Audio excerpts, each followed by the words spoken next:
The plasma fire had torn through Commander Jathira's wing membrane, sending her spiraling toward the planet's surface in a death plunge that would have terrified a lesser warrior. But Jathira was of the Drakethur, the dragon people, and she had faced death 1,000 times across 100 battlefields. As the ground rushed up to meet her, she closed her golden eyes with the dignity befitting her rank, accepting her fate with the calm resignation of her kind. When consciousness returned, it brought confusion with it. She should have been dead. The impact alone should have shattered every bone in her body. Yet here she was, breathing albeit painfully and wrapped in something warm. Not the cold embrace of death, but actual warmth. And there was a smell, distinctly organic, distinctly ...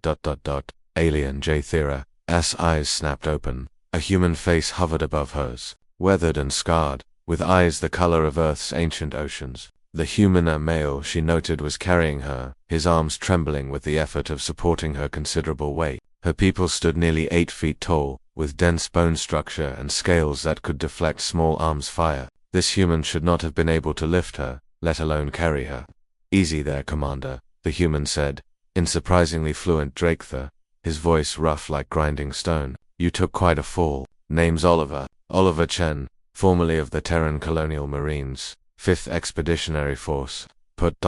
me down," Jathira hissed through her fangs, though the command lacked its usual authority. Her body screamed in protest as she tried to move. "No can do, ma'am," Oliver replied, adjusting his grip as he navigated through the scorched forest. "There's a Vothri kill squad about 2 clicks behind us, and your distress beacon is broadcasting like a supernova. We need to get you somewhere safe before they triangulate your position."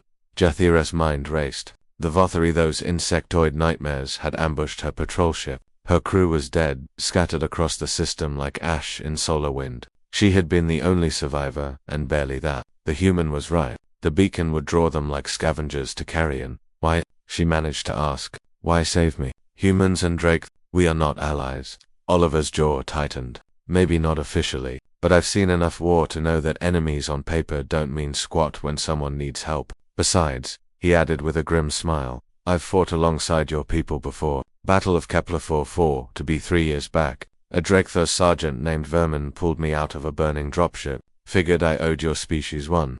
The name struck her like a thermal lance. Vermin was my clutch brother.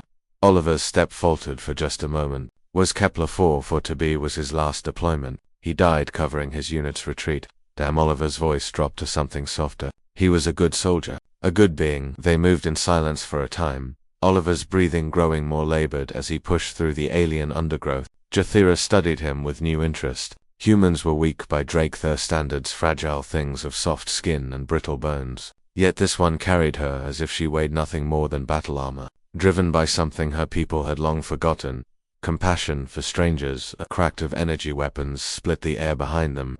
"They've found the crash site," Oliver muttered, picking up his pace. "Hold on, Commander. This is about to get rough." He veered off the path, plunging into a thicket of purple-leaved vegetation that offered concealment. Jathira bit back a cry of pain as her damaged wing scraped against branches. Oliver noticed immediately, adjusting his angle to protect her injured side even as it made his path more difficult. "There's a cave system half a click ahead," he said between breaths. "My ship's hidden there. We can hole up, tend to your wounds, and call for extraction once the Vothri move on." "Your ship?" Jathira's eyes widened. "You're alone out here. Freelance cargo runner now. The cause and we had a disagreement about rules of engagement." His expression darkened. "Turns out they don't like it when you refuse to fire on civilian targets, even alien ones." Jathira felt something shift in her perception of this human. Oliver wasn't just brave. He was principled to the point of self-destruction. He had sacrificed his career, possibly his freedom, for beings not his own species. It was ... honorable. More than honorable, it was the kind of sacrifice the ancient dragon warriors of legend would have recognized. The cave entrance appeared like a wound in the hillside.